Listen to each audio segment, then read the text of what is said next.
here's your host, G. Scott. All right, welcome back to Seahawks Weekly.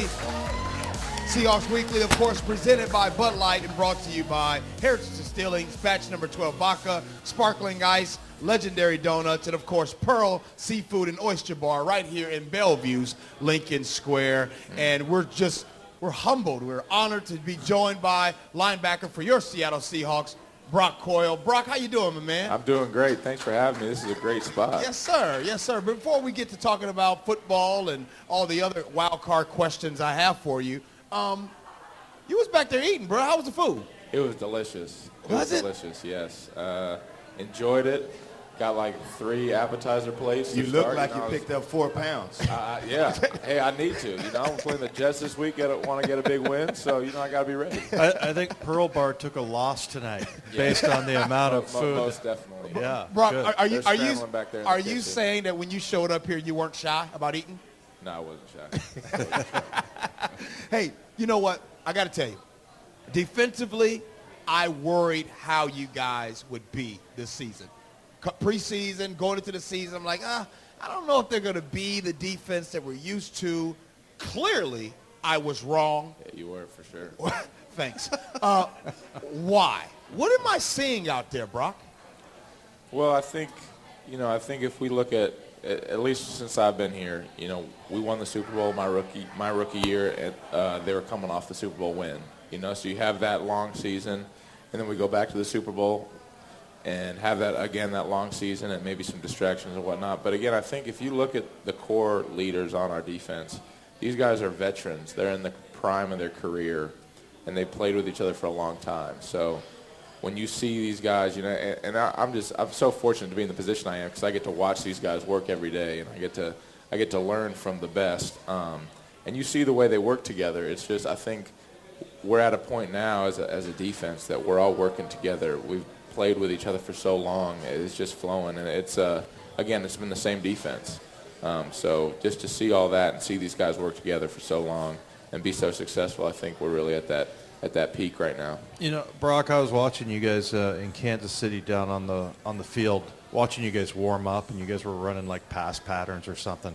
That's got to be the most athletic group. And and I was watching your feet too, man. You actually, you look like a guy who's an athlete, and I know for a lot of times linebackers you look like, oh, that's just a big plodding guy. But boy, you guys are an athletic group, and it seems like Bobby and KJ, those guys kind of set the standard. And has that helped you out being around those guys? Absolutely, and I think to touch on that point that you made, Coach Norton, as he played linebacker himself in his NFL career, and he would always say the linebackers are the best athletes on the field because. Well, hold on. Let's make the point, though. Let's make the point. Be quiet. DBs are never in the box. They never have to deal with linemen. We do. We have to deal with linemen. We have to tackle running backs. We have to cover receivers. We got to catch receivers, especially in our defense. That's a time for you all to laugh. Yeah. So no, it's and being around Bobby and KJ and seeing what they do, both of them just you see guys in the NFL, like KJ's a great example. KJ maybe isn't the fastest linebacker in the NFL, but he takes full advantage of his abilities. Yeah. And what he does, he's so good with everything he's been given. He takes advantage of everything, and that's what makes him so good, as well as Bobby. Yeah, and another guy, a guy that now I know Michael Barrow's a great player. He played at about the time that I played. I remember talking to him, coming across the field. But early 90s. Another guy that's I'm not going to go back. Back when they didn't have face masks when you played. Here, leather helmets. I know. Go ahead, continue, D-Dub. But anyways, Lofa is one of my favorite Seahawks of all time. And there was a guy, you talk about taking advantage of your knowledge of the game. Yeah. Talk about, you got 2 guys that were like Pro Bowl type of linebackers coaching you there. Absolutely. I think it's been a great learning process for us, getting to know them as coaches. I think the first year, Coach Barrow was in that role and Lofa. And now that we've really gotten to be used to each other and getting used to their coaching and really listening and respecting what they have to say and just picking their brain all the time, like you said, I think as an NFL player, when you realize, man, my coach, man, he did it in this league, and same with Lofa, you have a lot of respect for them and you want to listen to them, and they've really helped elevate our play, and I think our linebackers are playing the best football I've seen them play in my 3 years being here. You guys are on the quest to be the only football team to go 5 straight seasons in a row, leading the league in scoring defense. And talking about the linebackers, All-Pro K.J. Wright and Bobby Wagner, I want to know, with as many personalities that they have throughout the locker room on the defensive side of the ball, when you mentioned the defensive line and the secondary, who do you think poses the most studious role for the game? Like, who would you say goes above and beyond in terms of what they do for their preparation that we probably don't get a chance to see? In the linebacker room? Or the entire defense? Overall. Man, that's tough because, again, I think our defense is so many professionals. I think one thing I think is really cool that I've come to appreciate it is the way Mike Bennett. So you'll notice, you always see Mike Bennett shooting gaps, and he's in the backfield a lot. But a lot of the times he'll read the backfield. He'll see an offensive lineman maybe a little light in his stance. So he's like, oh, he's going to pull. So Mike will he's not even supposed to, but he'll get down into an alignment and shoot the gap. And that's all off of film study. So I've really learned to appreciate that. I mean, that's pretty cool. Like, he's not just, okay, I'm going to line up here and use my hands and be really good. He's actually reading plays. But all those guys, it's just, again, as me being able to learn from these guys, I mean, Sherman, Cam, these guys, and just the way they see formations, and Bobby and KJ as well. So it's really hard to pick one guy, but, man, I think that's what makes it so good is they're just real pros. It's awesome. Yeah, Brock, our guys, because, for us in the media, I played back in the day. But, you played. Here's the thing. I understand it enough to know that I don't know. Because, sometimes there's different rules, and we don't know exactly what's going on in there. But you mentioned the Bennett play. Is there a little bit of latitude for players to go ahead and go with their instincts and make plays in this defense? Or is that only for a guy like Michael Bennett? I think, again, going back to what my man Coach Norton used to say to me is like, you can be a football player or a football player. So in the defense, okay, yeah, you're supposed to fit it this way, and then he's supposed to come over and fit this way. But as you two both know, sometimes that doesn't happen. So you got to just go make a play. And I think that's what you want to see. That you want to see. Listen, okay, he just went and make a play. But if he's making a play that could possibly hurt the defense, and maybe he's being selfish, that's what we don't want to see, and that's what you don't want to see. But I don't think there's any of that on our defense. I think guys make calculated, smart decisions where, hey, I'm going to take a chance. It's a smart, calculated chance, Brock, much of your contribution to the Seahawks have been on the special teams side of the ball, and when you have a guy like Tyler Lockett, how faithful are you guys in the ability to block for him, knowing that at any moment he could be the difference that'll change the momentum of the game? It's huge. It's huge. Every time we line up on punt return or kickoff return, and like you just said, there's a chance that he could take it to the house. It's huge, and it's really helped us. I really think guys knowing that we have an explosive returner back there, we want to block for him. We want to work hard for him because it makes us look good too. When he goes to the house, it's like, hey, we helped set that up, and he's an amazing returner. So to have him back there, we just want to work that much harder. And just honestly set up our offense as well. So it's been great. I got a true or false question for you. Has there ever been a time where Tyler Lockett made a huge return and you blocked absolutely no one? It's false. It's false? False, yeah. Really? No, yeah, because let's see. His touchdown to the house against Chicago. Well, okay, I wasn't on the field. It was in the preseason he did one, but he wasn't on the field, so that doesn't count. Yeah, other than that, no. Now, why would you assume that Brock he gets blocked every single time? No, but that's the joy in playing special teams. It can happen so fast that before you look up. And I had Leon Washington as a return man, and we don't know what kind of special teams returner he was throughout the game. And a guy like Tyler Lockett could have just as much influence on the swing and momentum of a football game that could really determine the outcome. Does Coach Snyder still talk about you guys still winning the field position battle and feeling like you could win 2 or 3 games by your contribution on special teams? Absolutely. And that's what we have to, as a special teams unit, we have to understand that we can truly affect the game with field position. And like you said, igniting a spark. So he definitely hammers that home every week, and we're trying to do that every single week. So it's been great with Tyler, and we're continuing to build. Joined here by Brock Coyle here on Seahawks Weekly, and we've gone 11 minutes of straight football. I need to ask a couple questions. Can we talk about this trip to Montana? You guys went to Montana. You took Bruce Irvin. You took K.J. Wright. You took Mike Bowe, Bobby Wagner. Where did this idea come from for you to take these folks up to Montana? So my rookie year, I'm hanging out, in the linebacker room, and KJ's like, man, I want to go to Montana. I'm like, all right, yeah, you're just saying that. You don't really want to come. And we just kept talking about it. My rookie year, we kept talking about it. And then last year, we kept talking about it. And finally, they're like, yeah, man, we need to do this. Like, all right, let's do it. You guys let me know dates, and I'll plan it. It'll be awesome. And so when they all came out, it was great to get Malcolm from Oakland and Bruce, and we even brought Deshaun Shedd, the honorary DB.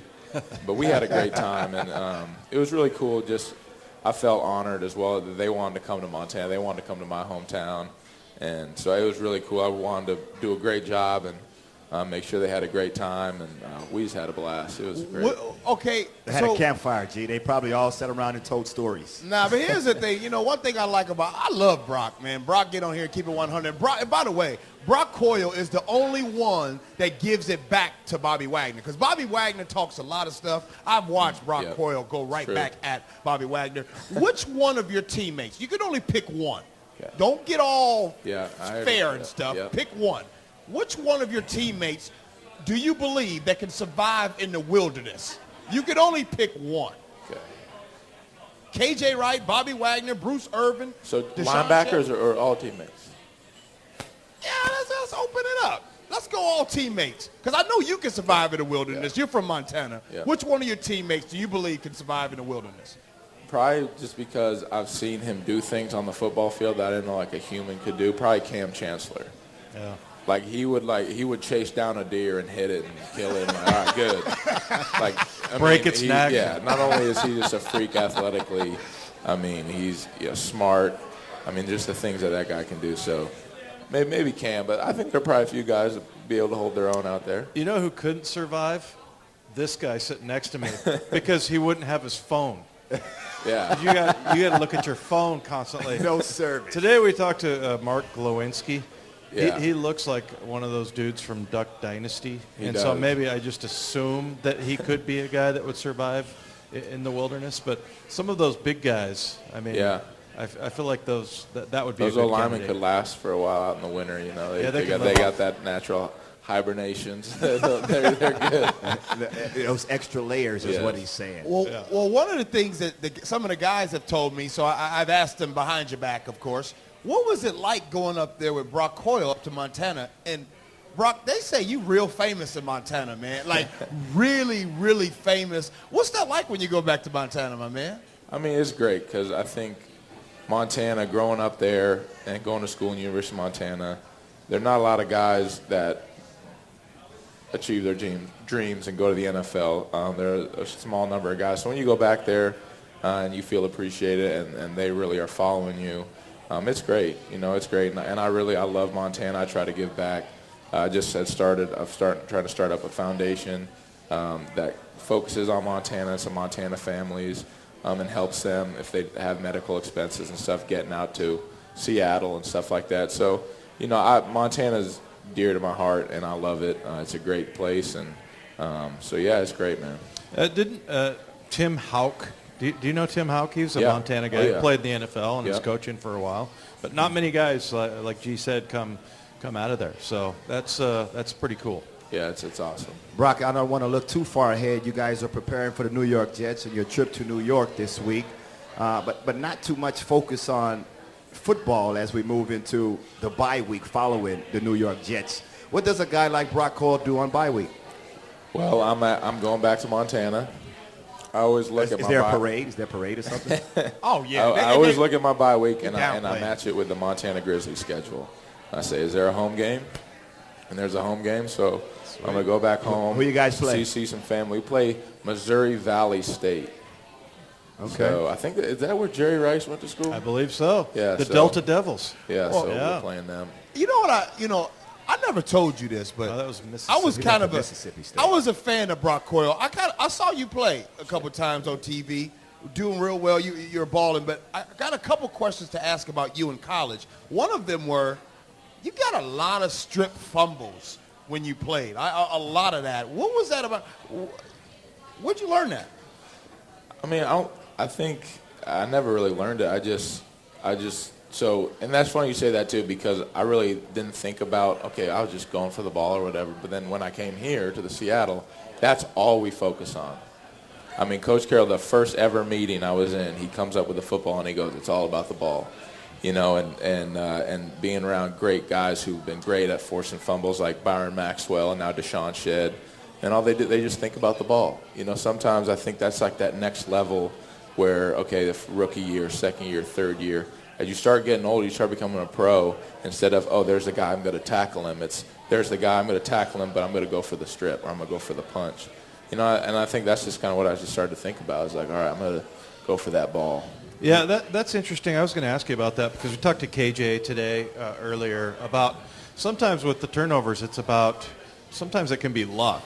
But for the most part, you work for it. I mean, you guys really, and it's a lot about hustle and all that, but in 3 games, you guys have won. And it's not like you're playing bad defense. You're playing great defense. But how do you account for it? Because, you know, that's one of those stats that I think is kind of hard to account for. Yeah, you know, that is tough because, again, we've been playing solid. Yeah. And those opportunities have been there. But I think that's where you just trust. You just trust in the process. And the thing our coaching staff uses is keep chopping wood. You know, just keep focused on the task, and they're going to come. And when they do, we always like to say they come in bunches. Once we get that first one, they're going to start coming. And you saw Bobby had that great pick, which is really cool. Quick story about that. We're sitting there in linebacker meetings on Saturday night. Lofa Tatupu is like, hey, you know, you guys, we don't have a turnover yet. Who's going to be the first one? And Bobby's, I'm going to be the first one. Lofa goes, are you a man of your word? He goes, yeah, yes, I am. They shook on it. That's awesome. So Bobby got the interception and brought the ball to Lofa. So that was really cool. So wait, he brought the ball to Lofa? Gave the ball to Lofa. Oh, that's awesome. It was really cool because Lofa set up, you know, the whole story about this whole thing. And then Bobby's like, yeah, man, I'm going to get one. And they shook on it, and it was really cool. That is cool. I'll tell you what, a little story about Lofa.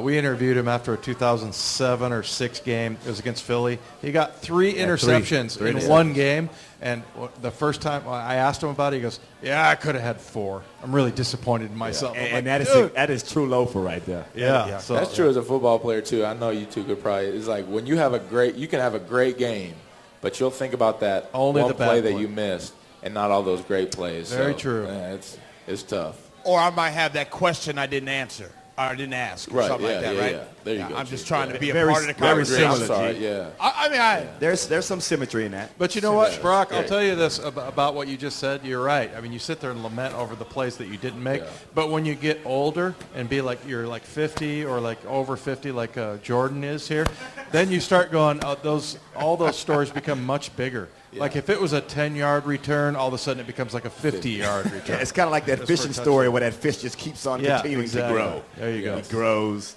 Every time So you it tell a gets story, better. it grows. I'm sure, you know, when I'm done playing, I'll be back in Montana doing very similar things. joined here by Brock Coyle here on Seahawks Weekly. And before we let you out of here, I got to ask, you met your girlfriend here, South, Auburn-ish, Bonnie Lake, Lake Tap-ish. How'd you two meet? So she's from there. She's from Lake Taps, and we both went to University of Montana.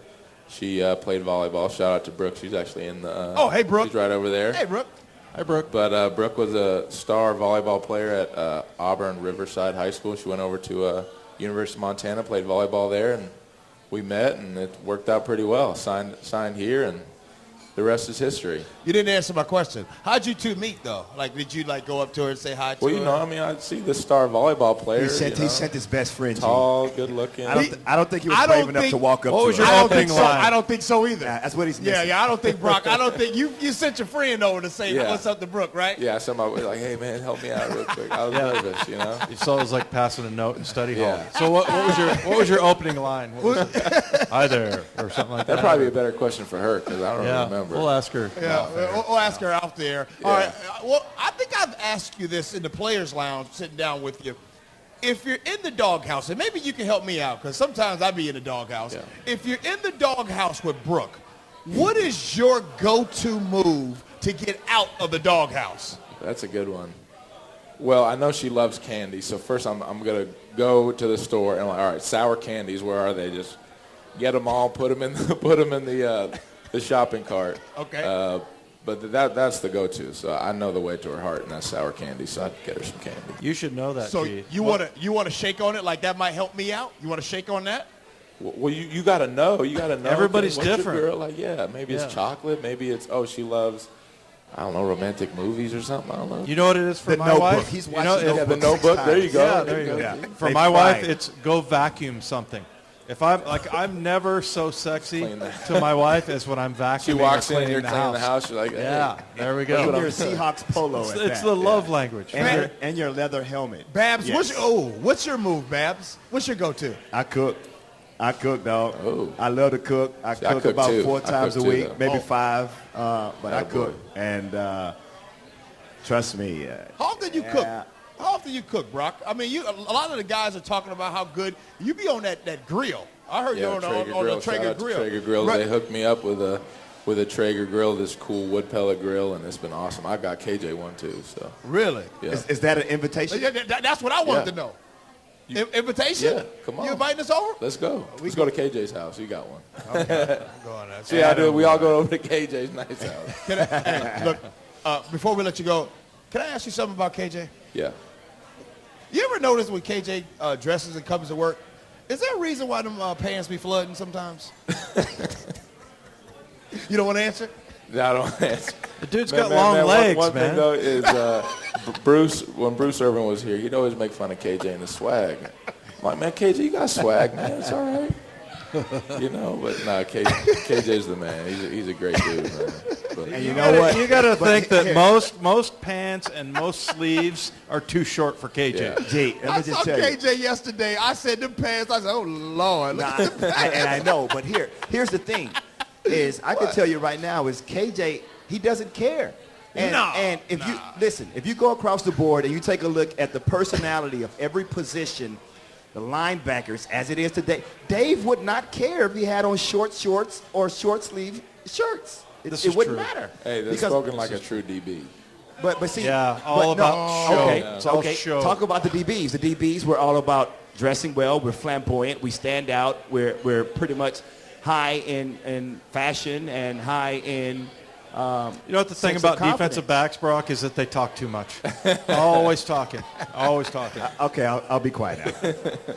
Brock, man, we really appreciate you taking the time on a Thursday night to join us for Seahawks Weekly, man. You've been great. Really appreciate Oh, that. thank you guys for having me, man. This is Man, great. all the best of luck to you this season, man, and in your career, man. I just want to tell you, from me to you, I'm always been a fan, Appreciate bro. you, I man. appreciate you all the way. Appreciate you, boss. Brock Coyle, everybody.